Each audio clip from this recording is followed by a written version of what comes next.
ఎలా ఉందండి మరి చంద్రబాబు నాయుడు గారు వచ్చే నెల అవుతుంది? బ్రహ్మాండంగా చేస్తున్నాడు. పూర్తిగా ఏం లేదు మేము అసలు అంత మించిన ఎవడు లేడు దేశంలో. మన ఆల్ ఇండియాలో ఎవడు లేడు అసలు ముఖ్యమంత్రి ఆల్ ఇండియాలో ఒక్కడా దొరకడు. అంత సుదీర్ఘమైన పరిపాలన జరుగుతుందా ఏ నెలలో? బ్రహ్మాండంగా వస్తుంటే ఏంది ఏం కావాలి నీకు? రైతు బస్సు భరోసాలు, ఫ్రీ, బస్సు ఫ్రీ, అమ్మ ఒడికి అమ్మకు వందనం, పిల్లక సుల్లి, అది ఇంకా అది వేసేది ఏం లేదాడ. రైతు భరోసాలు వస్తున్నాయా? కట్ల ఇస్తున్నారు. ఎంత వస్తున్నాయి? మనిషికి 30,000 ఇస్తుండ్రు. 20,000 కదా చెప్పి. 30,000 ఇస్తుండయా? 30,000 ఇస్తున్నారు. 20 కాదు ఇచ్చేది 30. మీరు పొరపాటు పడ్డారు ఈడియా వాళ్ళు. 30,000 ఇస్తున్నారు.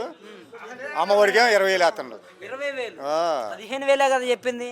మార్చింది మళ్ళా సొంతంగా మళ్ళీ మార్చుకుండు. ఒకళ్ళు చెప్పేది కాదు కదా. ఇదిగో నా నోటి మాటగా ఎక్కినా కదా 20 ఇస్తున్నా. 20 ఇస్తున్నారు. ప్రతి మహిళకి 1,500 కింద ఎంతమంది ఉంటే అంతమందికి ఇస్తా అన్నాడు కదా. 20,000 ఇస్తుండు. 1,500 నెలకు 2,000 ఇస్తుండు. నెలకు 2,000 ఇస్తున్నాడు. కట్ల దాచిపెట్టేలా అల్లాడుతున్నాడు జనం. అల్లాడుతున్నారు.